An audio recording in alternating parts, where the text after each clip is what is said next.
Hello, dear friends, my lovely audience, and welcome to the East West Show. Jack Chow, your host on the East West with the G&E TV. Now is a hot summer. Now it is a busy time because we have the midterm election coming. With the election, we had quite a few shows related. We had promoted whoever we believe had a chance or whoever we believe that you guys might like. We bring him or her here to talk about. Today, in one of the shows, I don't talk about politics. I'm not even calling this show political show. I'm talking about the U.S. citizen show or something like that because we are the grassroots people. We're the grass, okay? Call us grass. We're the grass, right? We are the grassroots people. We care only about ourselves. We are a bunch of selfish people. Whoever good to us, they're friends. Whoever not good to us, nah. We don't even remember who they are. That's our position, right? Right. Right, good. That said, as a lead line, I would like to seriously present my dear friend Gil Cinero as the candidate for 39th District of Congress. Sir, you're welcome to the show. Thank you, Jack. Pleasure to be here. Very good, very good. It's a special morning because we've been preparing with your office for this day for a long time. We know you're very busy. You're traveling from city to cities, and even yesterday, your office, your liaisons called me, and we find this discussion, this interview is going to be a very easy one. We basically touch base. We just touch base with you about, like I said, I told your office already, I'll be simply asking 4 questions, right? Who you are, what have you done in the past, what did you do, right? And then what will you do? And then altogether, why you? Right? It's getting simpler and simpler. However, each category needs a lot, right? So shall we start with the first category? Yeah, sure. Let's go ahead. About who you are, please. Well, like I said, I am Gil Cisneros, and I'm running for Congress in the 39th District here in California. And my life has really been about service. And it starts with my family. My grandfather's World War II veterans. My dad was a Vietnam veteran. And I joined the Navy out of high school, not only to follow in their footsteps, but it really gave me what I thought was my best opportunity to move my life forward. Nobody in my family had gone to college before. In fact, my mother and most of her siblings didn't graduate from high school. Yeah. But I was very fortunate that I met a chief petty officer, one of the senior enlisted in the Navy, who saw something in me that I didn't see in myself yet, and he recommended that I apply for this program that would lead to a college scholarship in the Navy. I did what he said, I got accepted, and that program changed my life.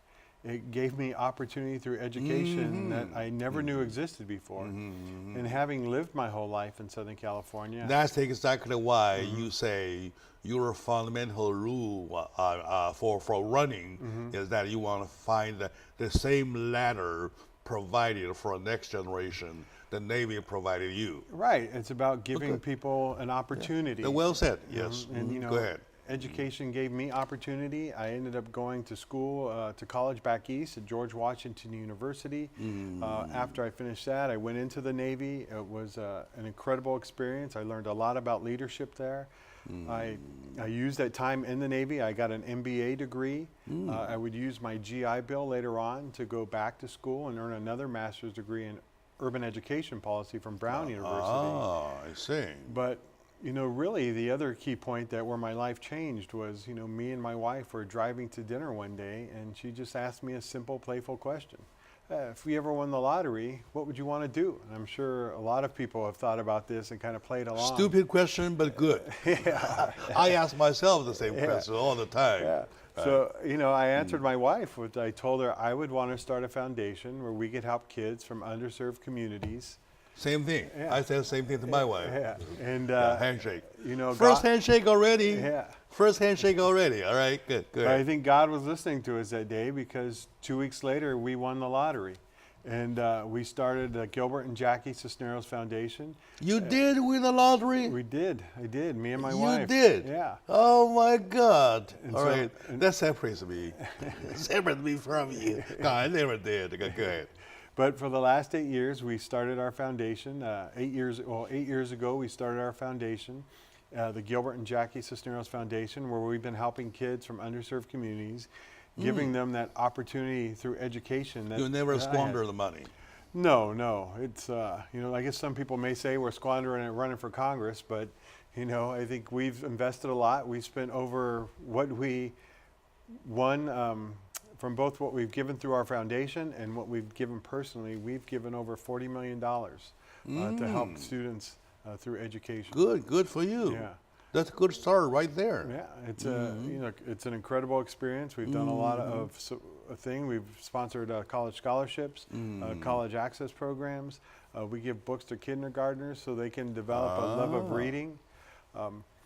Math education programs in elementary schools, we support those as well. We have a program where we take high school kids from around the country, send them to Washington, D.C., where they can live on a college campus and give them that experience of what it's like to go to college and really build up their confidence and let them know that they're capable of a lot more than they might even imagine for themselves, just like that Chief Petty Officer did for me when I was 18 years old. All right, okay. And it's an incredible experience. Me and my wife love the work that we do, and we're going to continue to do that for the rest of our lives. Very good, very good. That's a very good start already. That answers the first question, I believe, who you are already.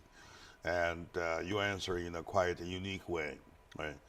I have heard this following story. A guy ran a super lotto, and he was a shipyard worker or whatever, a technician or whatsoever, that changed his life. And for about 2 or 3 years of living like a king, right? He went broke and came back for the shipyard, say, and I still have some reminders. What if I give the reminders to you? You offer me a job that I never lose, something like that, right? So, and in your story, you're winning. Well, portray yourself, an image, public image, right? You do it for the kids. You started a program for the kids, which are working, are functioning, but use that as a foundation. You want to get your ideology being recognized even widely, right? So for that, you're running. Am I summing you up in the right way? Yeah, kind of like I said at the beginning, my life has been about service, and I've served my country in numerous ways. The first, right after I graduated high school, I joined the service. I spent 10 years in the Navy, did 2 deployments. It was an incredible experience. It was a great way to serve my country, and I made a lot of friends, and like I said, I learned a lot about leadership.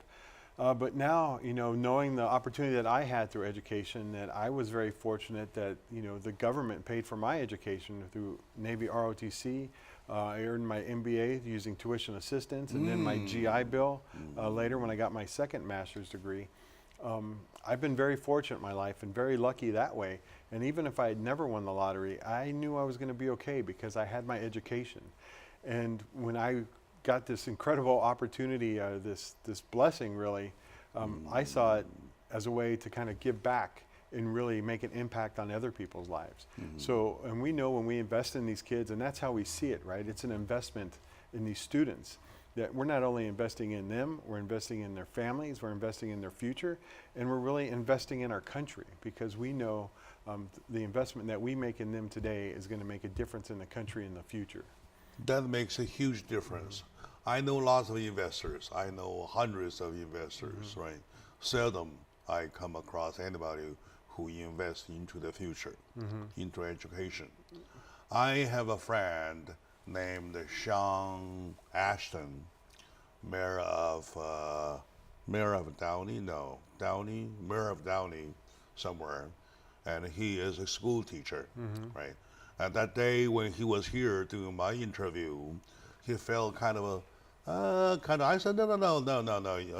He says, I'm probably the smallest person of your show. I said, no, you're the greatest. You are my first investor who does the investment to future, to education. Right. He donated his full life in the job, in the classroom, Right. using a piece of chalk. That's it. Boom, boom, boom, boom, boom, boom, boom. That's the job.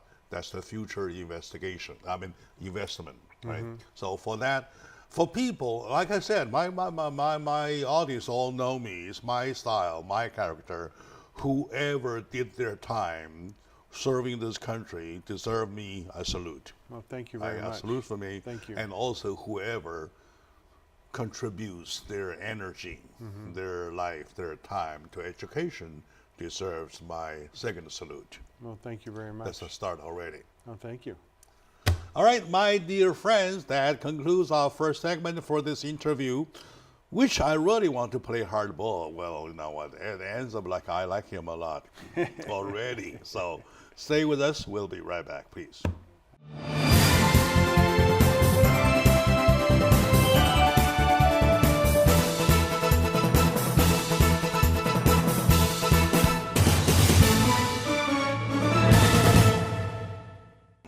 Hello, my dear friends, my lovely audiences. Today in the show, I get this opportunity to touch base with a friend of mine, candidate for the 39th District for Congress, Mr. Gil Cineros. What is that? Cisneros. It's No, Cineros? yes. Cineros. There you go. The stress is on the second syllable. Yes. Sorry for that. All right. It's all right. And I believe you have the same problem pronouncing my last name. Exactly. That's why I'm just going to call you Jack. All right, good. Cineros, right. Good. Anyway, I started this show with a simple question about who you are. When I find out who he is, I started liking him already. That's a foundation. With that, I'll go to find more on behalf of my audiences. Here, the reason I like my job is that I acted as if I'm a vanguard doing lots of things on behalf of my audiences. My audience want to know this individual because he's running, right? I'm the one taking the job, doing their job to ask questions, to help them touch base with him, right? So this is the whole thing. This is where I am, right?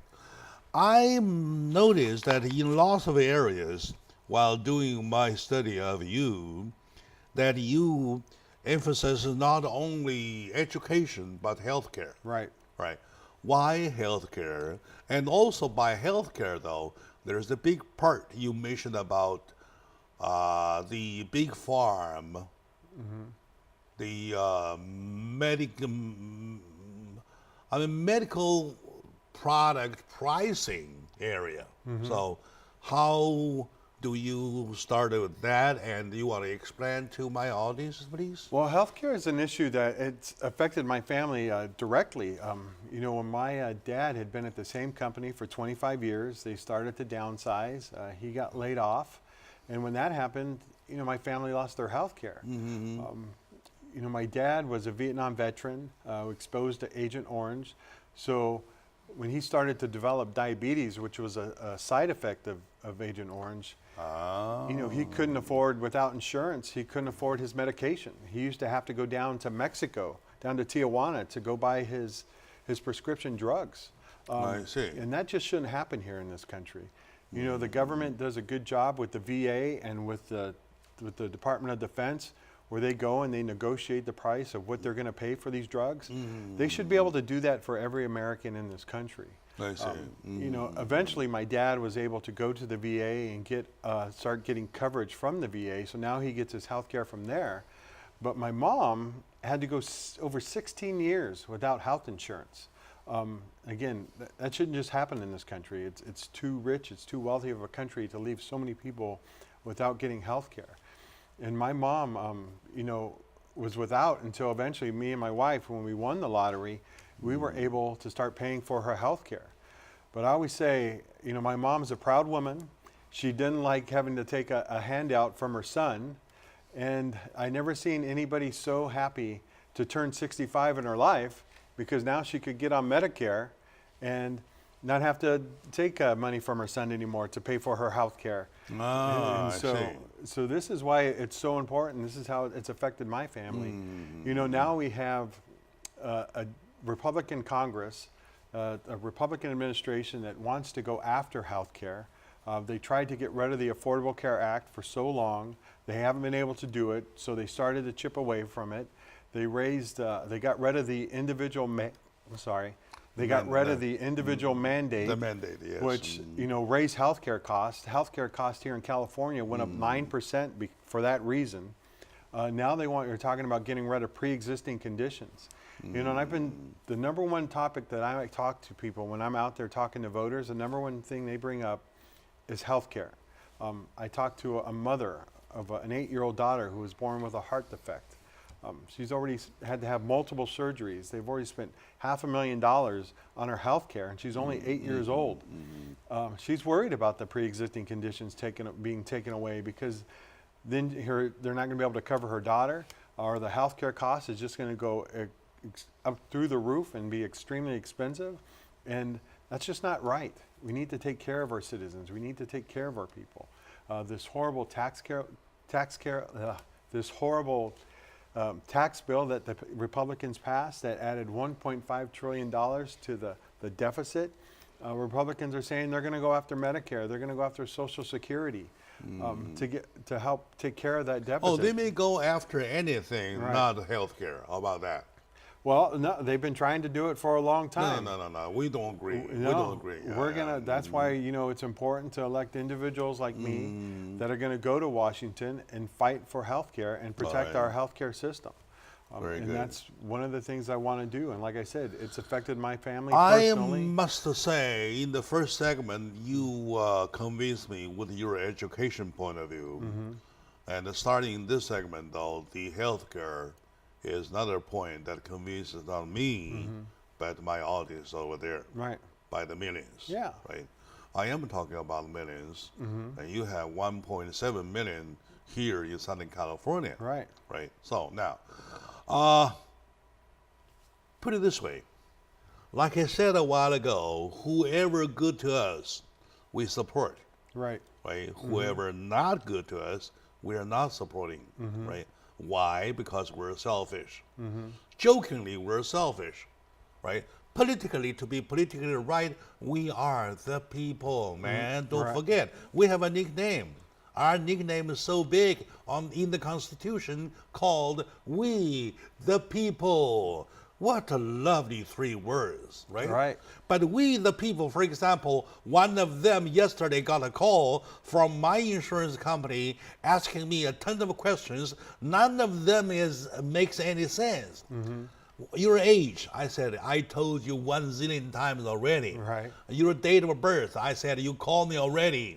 And your telephone number, and how come you calling without a telephone number? Something like, okay, now, let me ask you one thing. I said, okay, now please ask one question on behalf of me. Please go ahead, ask my dear government, when am I supposed to get my dental insurance? Yeah.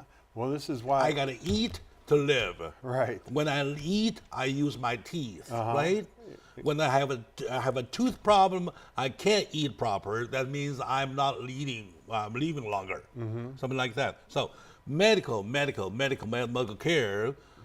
I'm asking you to do me a favor, do my audience a favor, keep that in mind. You are making the right approach. Yeah, no, like I said, it's the number one issue that everybody I talk to, all the voters in our district, they're concerned about. I don't care Republican, I don't care about Democrat. Right. Whoever be the party, be the party. Yeah. Okay, no problem. I need my dental care. That's Right. it. Yeah. I need my diabetic care, as you can see how much I weigh.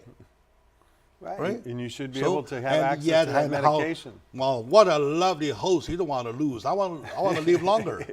Right? Well, we want you to be around a long Yeah, time. sure. All right. So Right. those are the things, Yeah. right? Without having those things tackled, taken care of, you do not even have a politics, Right. right? No, and in the long run, right, investing in people's health care, making sure they're getting preventive health care, it's going to lower the health care costs, you know, by millions of dollars. Yeah, that's another issue we want to talk about. I want to ask you about your wisdom in that area, how you want to stretch once you take office. That's exactly what I would like to share with you. My dear audience, today with my friend, candidate for Congress, 39th District, Mr. Cisneros, we have learned a lot about how people are preparing themselves to fight for our benefit, right? In fighting for our benefit, though, we're not greedy people, right? We're not rapacious people. We just ask for the very basic. Right. Right. The basic being that, well, please offer me a good health. Please offer me a chance to learn, a chance to live. Right. Something like that, Yeah. right? Okay. Now let's take a short moment now. When we come back, shall we please stretch the issue a little bit? Yes, sir. This is the way out of my question. It's not including the question. Okay. Now that we're on it, though, now that you and I, even me, get excited about, let's stretch it. Talking about how the military have dealt it with the big farm. Why can't the government deal with it the same way? Right. You know where I'm pointing out, right? Uh-huh. Okay. We'll be right back, please.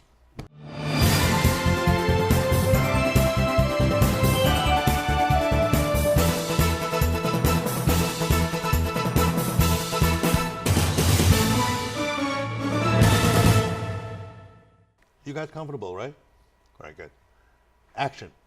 Hello, dear friends, my lovely audience, and welcome back to the show. As you can see, your lovely host getting excited again. I normally do because I'm one of you, right? Whatever you care, I do care, right? That's the whole thing.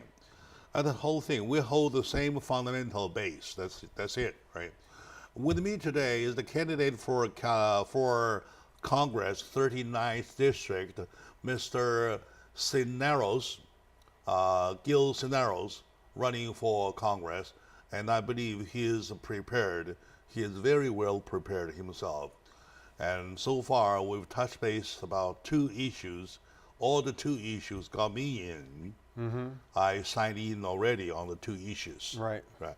That's how much I like it. Right. Okay. Speaking of that, though, I'm talking about. Okay, now there are programs that cost money if you push it. There are programs that does not cost money if you push it. And in between, there are programs that if you stretch it in the right way, it will save you money, Right. right? Right. You mentioned about how the military, how the government, in name of military, deal with the big farm for their purchase. That's why they can afford, right? Right. Why can't the government do the same thing to cover Jack Chow? Yeah. Well, I think one of the reasons is if you look at it, big pharma, big pharmaceutical companies have spent over $200 million on lobbying members of Congress just this past year to push forth their agenda. And the thing that their agenda is about keeping the government from preventing them from negotiating with the pharmaceutical companies to bring down the prices. And so that's exactly your cup of tea. right, and that's why, you know, we need to get money out of politics. You know, the current representative in the 39th Congressional District has taken millions of dollars from corporate PACs, corporations, to kind of help push for their agenda. And really, that's who he's been representing his last few years in Congress. And that's why people are so tired, and why everybody I talk to, whether they be Democrat or they be Republican, want change. They want somebody in there that's going to represent the people. I made the decision early on in my campaign that I was not going to take any political action committee money, no PAC money from any corporations, no special interest. And even though I've gotten a lot of labor support from unions, I'm not taking any of their money either, because I don't want to be beholden to any organization. I don't want to be beholden to any corporation or any special interest. I want to go to Washington to represent the people in the 39th Congressional District, and that's who I'm going to work for, and that's who I'm going to fight for. And And that's who I'm going to be beholden to, you know. In Chinese, where I have rich background of, we have a proverb saying that it will make you a short tongue if you eat from them. It will make you a shorthand if you take money from them. Right. Does that make sense to you? No, it makes perfect sense. Right? You know. You eat from them, you become short-tongued. Yeah. Right? Right. And then you take money from them, you become short-handed. Yeah. I mean, not talking about that shorthand. Yeah. I'm talking shorter-handed. Yeah. Right? So, You know, when you take money from these corporations, when you take money from special interests, they're going to come back to you at some point and saying, hey, remember I made that donation to you. It's time for you to ante up. Exactly. And that's why I made that decision. They're going to come back haunt you. Right. And they're going to want, they're going to want you to give them, basically, it's a favor, right? They gave you the money, now you owe them a favor. And that's why. So we're talking about the fact that you eat them, eat from them. Right. You become short-tongued. Right. Right? You owe them. Yeah, exactly. You take their money, you become short-handed, right? In Chinese, we have another saying. They call this whole thing donkey scratch. You know, among donkeys, how they favor each other? They don't have hands, right? Right. When they want to scratch, they do this. Uh-huh. Donkey scratch. Yeah. You rub my neck, I'll rub yours, something right. like Yeah. that. Okay, thanks. And that's what these corporations want when they go and they make these large donations, especially to these humongous super PACs. They want something in return. They want you to push forth their agenda. Yeah. And you're really representing the people who take this money are representing those corporations. They're representing the special interests, and they're not representing the voters, which is wrong with our political system right now, and why money is corrupting our system right now. And that's why I've decided not to take any PAC money. Let me put a little insert here for my audience, though. My dear friend, my lovely audience, please pay attention to here. Here is what makes a difference, right? Exactly. In campaign, in election, during election, you always talking about campaign money. That's why they call it a game of money. It's a money game. It's competition for money. Whoever has the money has it. Where the money comes from donors, right? And in his case, he refused to get the PAC money, the political action committee, whatever money, right? That makes the point number one clean. Why he refused the PAC money? I would ask him to say it again to you. That's why I call for a pause for him to repeat, please. So why you refuse the PAC money? Well, those individuals that take PAC money from corporations, from special interests, they're beholden to those corporations and those special interests. They're going to come and they're going to want a favor one day. And I don't want to be that person. I don't want to be that type of politician. I want to represent my constituents here in the 39th Congressional District, and that's why I made that decision not to take any PAC money, because I only want to be beholden to the voters, not to corporations and not to special interests. I don't want to push forth their agenda. I want to do what's right for my constituents here in the 39th. Okay. That's good. That's very good. And what will benefit you in doing what you want to do? In the fight, you use the word. You do use the word fight. Fight the big farmer, right, for the opportunity to get a fair deal, right, fair deals with them about our medical care right, and medicine price. Right. Okay. Now, in doing the whole thing, how confident are you that you will keep your promise the way it is once you take office? Look, I gave people my word that I wasn't going to do this, and I'm going to stand by my word. That's, when I was in the Navy, we have our core values: honor, courage, and commitment. And it's about, the first one, honor, is about being honorable and keeping your word. Yeah. And that's something you don't lie. No, right? it's something I live by, and that's something I'm continue to live by, Yeah. even as a member of Congress. I'm not going to take money from corporations. I'm not going to take money from special interests because they don't have my voters in their best interest. I need to make sure that I keep my constituents in the best interest of me. And the way I do that is by not taking money from those special interests and taking money from corporations, because once I start doing that, then I start representing them. Let me stress just one little bit more that I know that there's a trend there, there's a culture there. Right. The lobby culture is there. You're gonna face a huge challenge, right? Are you prepared for that? Look, I know it's not going to be easy. It's going to be tough. It's been tough already trying to raise money that way, but we've been doing a great job. We've done very well during the primary. We're doing very well now in the general, and people are really getting behind our story and they like, every time that we say we're not taking any PAC money, that we need to reform the system, because that's really what it needs to be done.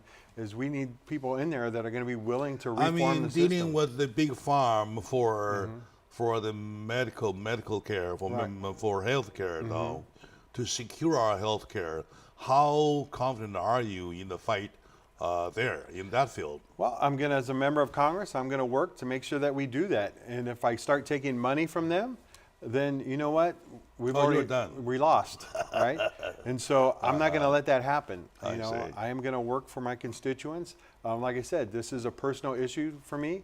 It affected my father, who used to have to go down to Mexico to buy his prescription drugs. And that's always with me. I don't forget that, and I always remember that. And remember Jack Chow, your lovely host, getting angry over a lengthy conversation of making no points until finally I get so excited. I said, please, on behalf of me, ask my dear government, when am I supposed to get my dental care? Right, and your dental care, your diabetes medication, all this should be available to you and other Americans. I know I do care. I do have the care, though. Right. But well, they do not cover the medicine I want. Right. Okay.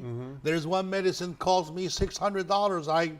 I refuse to take. Right. Doctor says you need it. It shouldn't be that way. All right. Shouldn't be that way. All right. If a doctor's telling you need something to take care of your health, you should be able to get that drug. It should never have a thing where the next thing I'm going to knock on your door is, hey, Congressman, where's my medication? All right, like that. Okay, my dear friends, let's take a very short moment out. It looks to me, the more we talk, the more we get things done.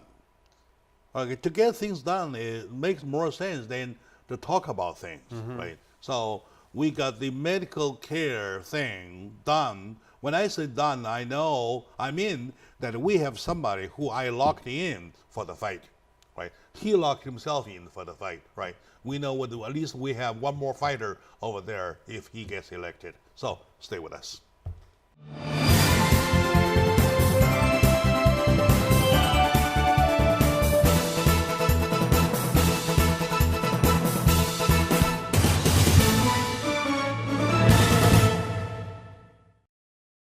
Hello, dear friends, my lovely audience. Welcome back to the show, Jack Chow, on the GNE TV with the East West show.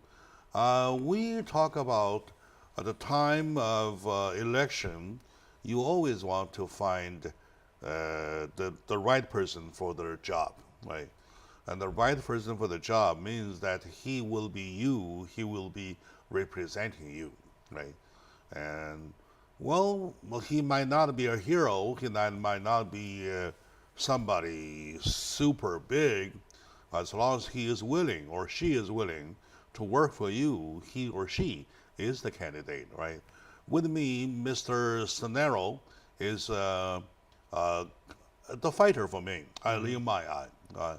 So we move on from segment number 1 when we talk about education, to segment number 2 when we talk about medical care, to 3 when we talk about the fight of refusing PAC money, just for the purpose that I have my clean hand to get on my targeted area.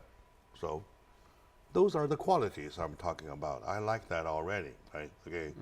I like also the part that he swearingly said, "I'm not lying. I do not lie." Okay, confirmed. Now, we mentioned jobs. On this, you lots of areas you mentioned about job, right? Job slash immigration, right? 'Cause lots of bottom paid jobs are done by immigrants, right? Right. So I would like to touch base with you in those two areas. First, let's talk about jobs. Job creation. Right. Look, jobs are out there. This is the one reason that I believe that education is so important and why we've invested so much in education. There's good data out there. There's reports that have been written that show that a lot of the jobs that are being created now, pretty much over 90% of them, require workers to have some college or more. And Time has changed. times have changed. And even if you're going to go and you're going to work in one of the trades, like whether you're going to be a carpenter or you're going to go be an electrician, that's a 5-year apprenticeship program. That's continuing education Yes, you're beyond right. high school. And so this is the way the world is set up. My grandfather, 16 years old, quit high school to go went and got a job in the steel factory. That just doesn't happen anymore today. Those jobs just aren't available. So this is why we need to go and we need to work with businesses. We need to work with education to kind of find out, to make sure that we're preparing our students for the jobs of tomorrow so that we can fill those jobs. Your kind of promotion for jobs includes the part that you have to drag education along. Yeah, you know, Right? they should work in tandem. I think if you look at like some of the most successful, I always use Singapore as my example. Singapore went and really invested in their educational program. They emphasized math education. They emphasized learning trades and learning businesses, and really, it's really propelled. And now Singapore, this little country, is a technological powerhouse. Yes, I agree. Right. And they did that through the way it became that way is through education, because they really invested in their education. And that's why, like I say it all the time, education is the most important thing that we have. It's the most important part of our future, and it affects so many different parts of our lives. And so this is why we need to continue to invest in education so that we can prepare our workforce for tomorrow and fill those jobs of tomorrow that are needed by the companies that are out there. Very good, very good. So, in other words, without paying attention to education, which will help catch up, help the graduates catch up with the job requirement, though, Right. the job creation is not that sufficient, that necessarily to create that many jobs. Right. Am I right? Okay, very good. Okay, all right. And then how much does it have to do with the immigration? I see lots of immigrants Right. Right. waiting to get into college, waiting to get to graduate, waiting to get a chance to work, by which they cannot work, even the work for permit probably, right. or green card something, right? So how are they related, please? Well, you know, if you look at immigration, right, this is why our visa programs are so important, and why we really need to, transform our immigration system, and why we need comprehensive immigration reform. Not only to find a path to citizenship for so many different individuals. I know immigration is important to immigrant communities, whether they be, Asian American, Pacific Islander, or they're Latino. We want to reunify families. We want to make sure that people have the same opportunity to bring their family members to the United States as our First Lady had, that she did, who was an immigrant, who was able to sponsor her parents so that they could become U.S. citizens. Well, the parents just became. Yeah, and we need, that our First Lady was able to do that. It upsets me so much that our president wants to get rid of that program. Called a chain immigration or something? He keeps talking about chain immigration, yeah. Well, what I call it is the reunification of families and bringing families together. And people have always been able to that. U.S. citizens have always been able to bring their families here. And it shouldn't take 15, 20 years to do that. And that's why it's so important for us to reform and transform our immigration system, and why we need comprehensive immigration reform to find paths to citizenship for those that are here.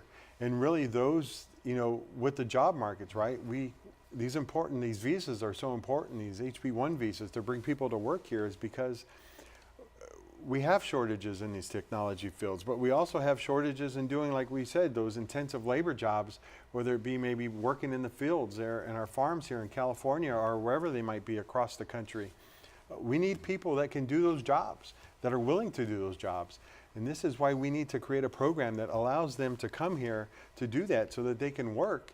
And hopefully while they're here, they will while they're here, they're gonna pay taxes, they're gonna contribute to our communities, they're gonna contribute to society, and eventually, hopefully one day, they're gonna wanna become citizens too, and we gotta make sure that they have a path to citizenship.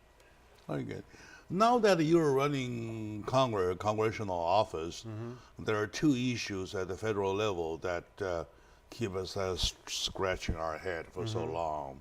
Number one, the wall issue. Right. Right. So I would have to check with you. Where do you stand on the wall issue? Number two, there are the 11 or 12 million accumulated, what they call undocumented or illegal immigrants or whatsoever. I just call them an accumulated people, right? So anyway, where you stand on that. So one by one, let's see where you stand by the wall. I do not support the wall at all. I think it's a $30 billion, and that's just the beginning cost, right? They're saying it's going to cost $30 billion. It's probably going to cost more if they ever do build it, but that's just, I always say it's just a 25, right? Well, started I think with the 25. last estimate I heard was around 30 billion, and it'll probably keep growing and getting bigger and bigger. But I see the wall as just a monument to stupidity. It's not going to keep people out. Most people that come here into this country illegally, they come on travel visas. They enter the country legally, and they just overstay their visa. I'm for protecting our borders. I'm for protecting our country. I served in the military for that. That was part of my job, providing for the national defense. And so I am in complete support of that. But we're not going to do that by building a wall and wasting $30 billion. We could spend that money a lot better investing in technology that'll help us track, those that are here a lot better. It'll be better spent investing in education. And that's where those dollars need to go. Not to this, like I said, it's just a monument of stupidity that's not going to help anybody, and it's not going to keep the country any safer, and it's not going to keep people out. It was quite fresh this morning that I heard over the radio that in Arizona, by that border though, somebody shot in the air, and the bullet got down there and killed some foreign nationals on the foreign soil. It's a boy. Yeah, it's unfortunate. I mean, that's just one of the tragedies of what's going on in the border. And I don't know. I didn't read that story. I didn't see who it was. I don't know if it was just a civilian that did that, trying to scare people away. But we got to prevent people from trying to take the law into their own hands. That's part of being a democracy, right? It's following our laws, following our rules, and we need to do that. And so, let me ask you one more thing. Yes. When you say you are not supporting the wall, are you saying it from a partisan point of view or from your own ideological point of view? From my own ideological point of view and own, what's fiscally responsible, right? I was a supply officer in the Navy. I did the Navy's business. My job was to make sure that we spent the taxpayers' dollars in a responsible way, that we didn't waste money. And this wall, to me, is nothing but a waste of money, a waste of the taxpayers' dollars. And, all right, good. All right, that's a good point. Okay, then we gotta hurry up. Let's move on. All right. The 11 million or 12 million already accumulated in this country. Right. So where do you stand for them? On that issue? I think it's part of the immigration reform, why we need a comprehensive immigration reform.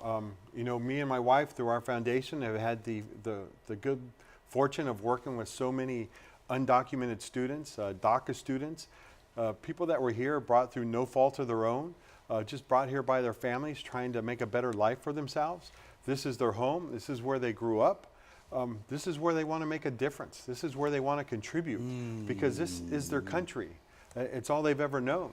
And why we would ever want to turn those people away and say, no, you can't do that, just is beyond belief to me. We need to find a path to citizenship for those DACA students.